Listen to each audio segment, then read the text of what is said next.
Hello and welcome to Review for You, a twice monthly journal about people and events of interest in the San Francisco Bay Area.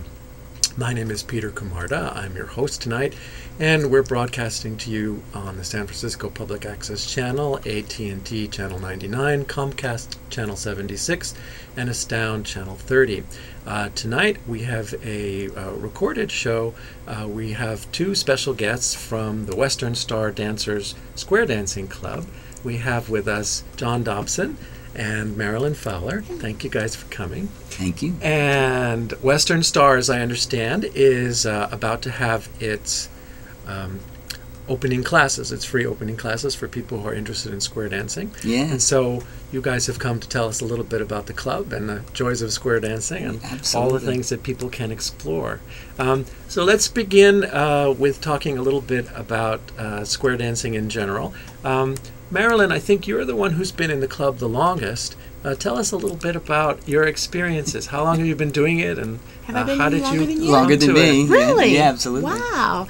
I think I started I started with the purple class. Each of the classes is given a color, and it's a color of the gay flag. Okay. And I started because my friends Todd and Joe were doing it, and they invited me one day, and everyone just seemed to be having such a good time, and they hugged at the end of every dance. I liked that. And they had cake. I liked that.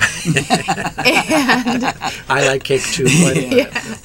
So they had a beginning class, and I went, and it was a great way to see my friends regularly. Some other friends were taking the class too, and I just sort of stuck with it. It was just a lot of fun, and it's not rocket science, so nobody gets mad at you when you inevitably get the steps wrong. And John, how about your experiences? How did you first come to square dancing? I was interested in dancing. I'd never danced in my life, and I always had a dream, that I would dance. I don't see myself as very talented as a dancer, so I was really nervous about it. And a friend of mine suggested square dancing, and so I thought, well, I'd never really thought about square dancing. So I came down and I came to a demonstration, actually, and watched, and it was so engaging, and the people were having such a good time. I mean, they were laughing, and you could see that they were really enjoying themselves. And so I went to the caller, and our caller at Western Star is a really great guy. His name is Rich Rio. And Rich came up and said, "So you're interested in square dancing?" I said, "Yeah, I was thinking about it." And he says, "I only have one thing to ask you. Are you a good hugger?" And I said, as it turns out, my family is a hugging family, so yeah, I'm into hugging. And so he says, "Well, show me." And so I gave him a big hug, and he said, "You will fit right in." So it's great. So it's really sweet. It is a wonderful group process, isn't it? Yeah, the way everyone comes together and enjoys it. So I think maybe we'll take a look at a little bit of video footage about the lessons. So tell us a little bit about what lessons are like.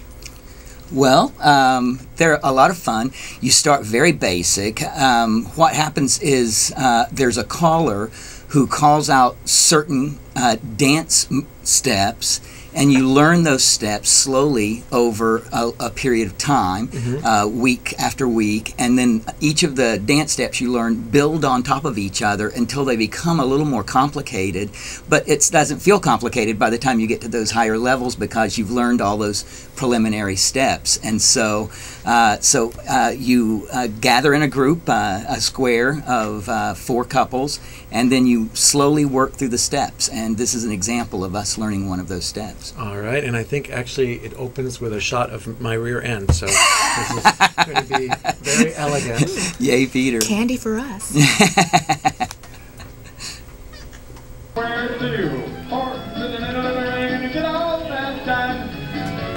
I think this is called left and right through. Look her in the eye. Star through. What's funny is when I'm square dancing, all the moves make sense, but when I look at it from the outside, I have no idea what's going on. But inside, you know exactly what you're doing. And that is Rich Rio calling there, right? So yes. Yeah, absolutely. And what you kind of see, and which I think is kind of interesting, is that this is really walking to music. There's many different kinds of dances where there's very complicated body movements that are involved, and this is not so much that. What it is more walking to music. Anyone who can walk can square dance. You know? Yeah, I think that's a very important point, that it's really open to people of all ages. You don't have to be a professional dancer or in incredibly good shape to do it. And actually, if you were in a wheelchair, we'd figure out a way to do that. You know, I mean, I've actually heard that people in wheelchairs actually square dance, and so that was very nice, and you could see there at the end that people hug and kind of have a yeah. There's actually square dance calls that mean hug, like what is stack the wood. Stack the wood. That's a nice Yellow call. Rock. Yellow Rock. That's great. They tell you who you hug. Yeah. That's very helpful to be able to socialize with everybody that way. So I think I will try and bring up another clip. So tell everybody a little bit about the sequence of levels, because I know that that's always mysterious to people at the beginning. So as you're dancing, you start out with the basic, and then there's a second level.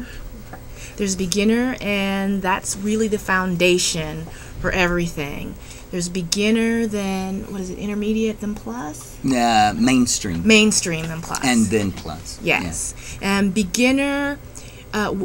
As you go up, it's not like you're stopping doing the other things. It's not like algebra where you forget everything you ever learned. You keep doing those basic moves throughout, so you always have that anchor no matter what. And then there are people that are angels, and they're the people who've been there longer, and they help the beginners with the moves that they aren't necessarily that familiar with. That's one of the things that I was very impressed by, that there are so many people who are helpful, and you go in there and you're sort of embraced by all these people who know what they're doing and want you to enjoy it as much as they do, and have kept coming back. And because of that, the classes are sort of always a review as well as an opportunity to learn new things. You're always sort of going back over some of the more basic. You have lots maneuvers. of opportunity to go over the moves and learn them. You know, it's an old form. And the best part is the angels make mistakes too. So when you're a beginner and you see, oh, they're making mistakes too. So it's not. It gives you confidence. Yeah, well, yeah. You just like, oh, it's not so bad if I make a mistake, because even the more experienced people make mistakes and they laugh about it. So it's really a very accepting environment. Yes. Isn't it? Yeah, I think that's important for people to realize too. Well, we have another little video here, so I think I will bring that up and let people take a look at. What you'll see is that there's couples, and oftentimes the roles are sometimes described as male-female roles, but our club, the Western Star, is a very diverse club, and while we advertise as being a gay club, we have straight dancers, we have men and women. Sometimes it's woman-woman dancing, sometimes it's man-man dancing, sometimes it's mixed-gender dancing. It's great. We love everyone, and everyone is welcome. For the first 2 years, I've learned what would be, I guess, called the female role. Next year I'm going to be learning the male role, but it's fun, and you can actually see, you know, all the different kind of mixtures here. And see, they hug. And they hug at the end. Yes, that's the nicest part, isn't it? It is very nice. Yeah, it's a loving environment. That's very true. And when I came to square dancing for the first time, it was really something that I needed. And so I felt so embraced and welcomed. It was healing, really, in so many ways. So tell us a little bit about the benefits of square dancing then. What comes out of it over the long term?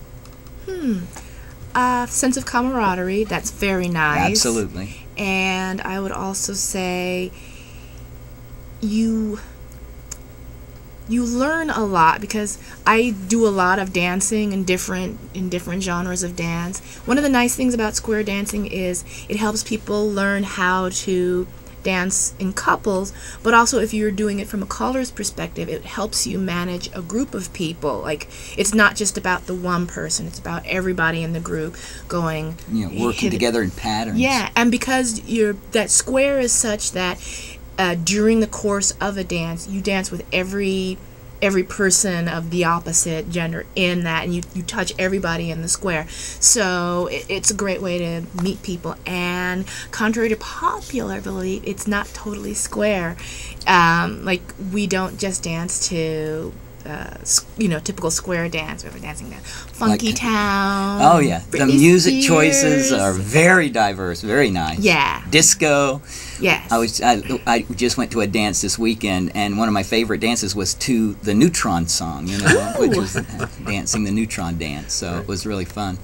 But also, you mentioned something I think is very important, and it's brain food. I mean, you do have to think about calls and remember calls, and so it's really great for that. I mean, I think it keeps your neurons working, Yes. and alive, so it's a really great thing to do in that way, in a very fun and wonderful way. And then, of course, it has the benefit of exercise, right? Yeah, absolutely. And there's a lot of good food for those who like food. Marilynn has not mentioned it, but she has produced many, many lovely bakery items at various times. Yeah, that's true. A little bit you of a are both baker good too. little bakers, aren't you? Yes, I've been. Your guys, they're my guinea pigs. Yeah. Wow. But that's been a very helpful aspect too. So. Talk a little bit then about what a person going through their first semester, say, in the club would experience. So you start out taking the lessons, and then as you get more calls under your belt, what other kinds of things become available? Well, we have dances that happen right away. For instance, our club is putting on its fall dance in October. And so if you started the class, if you could go to the first dance, actually, and there would be calls designed just for people who are at that class level. So, so you can start dancing right away, and you can come in and enjoy a festival kind of environment and dance and feel like you're a part of the group almost immediately. So there's that. And then there's fly-ins, which are really fun. Have you been to a fly-in? I have Oh, not. no, they're really fun. I went to the Russian River fly-in last year. That was really fun. And but all clubs all over California, in fact, all over America, do fly-ins various times during the year. And so you can go in. It's a weekend of kind of concentrated dancing, and you really get to meet and socialize with a new group of people. And since square dancing calls are the same, they're kind of standard throughout. No matter where you go, you can always dance with whatever club you meet. And it's a wonderful way of meeting brand new people. Yeah, they have square dancing in Japan. Same calls. That's right, and I think in Norway or Sweden they all all over use the English. world. They all use the English names for the calls, which is very interesting. But it means you can go anywhere really and dance. And as you say, it's a wonderful way to meet people. I remember looking at the information from one of the fly-ins, I think in Seattle, and they were even offering housing to people who needed it. You could contact the clubs, and they would be able to find a place for you to stay. So you can do it very inexpensively. And then there's the convention, of course, once a year too. Do you want to tell us a little bit about that? That's you. 'Cause I haven't been to convention. Yeah, last year I went to the convention. It's held in a different city every single year, and last year it was in Washington D.C. and I did make it. That was my very first. Without a doubt, it is the best fun in town. My dear friend Lois is going to try it today, the first time. 2013 is going to So if somebody were to start now, they would be completely ready to go. Oh, yeah. Convention came in 2013. They could. Yeah, absolutely. No, in fact, if they started with this class that's coming up at the end of September, early October, they could go to the convention that's coming up, and that's in Atlanta. And so that would be really nice, Because Rich tries to teach people so that they can feel comfortable about going to convention. Yeah, and so in fact, the first convention I went to, the DC convention, I had just finished mainstream, which is the beginning level, and I was really nervous about going to convention because I thought, I've just started, and they said, no, you should try it. So I went. I just danced like crazy. It was wonderful. You had so many opportunities to dance and meet people, so it's a wonderful place to go. Okay, well, I will put up now the web address so people can take a look if they want to get more information. So the beginners classes, the intro classes are beginning, is it next week? September 30th is the first. And then the second free intro, that's a free intro night, and the second free intro night is October 9th. Right. So people can come along to that and see if they like it and have a look. And then the fees are fairly reasonable too. It's not really an expensive thing. Absolutely. And we can even work on sliding scales, if people have issues, and you can pay in different ways. The class is a 13-week class, I believe. It's about a 3-month class that you take before you graduate from mainstream, and we meet once a week. The nights that we meet in on are Thursday nights, and you dance for about 2 hours, 2.5 hours maybe, and we meet at the Harvey Milk Recreation Center at the Which very is end right of on DuBose DuBose Park, right? Yeah.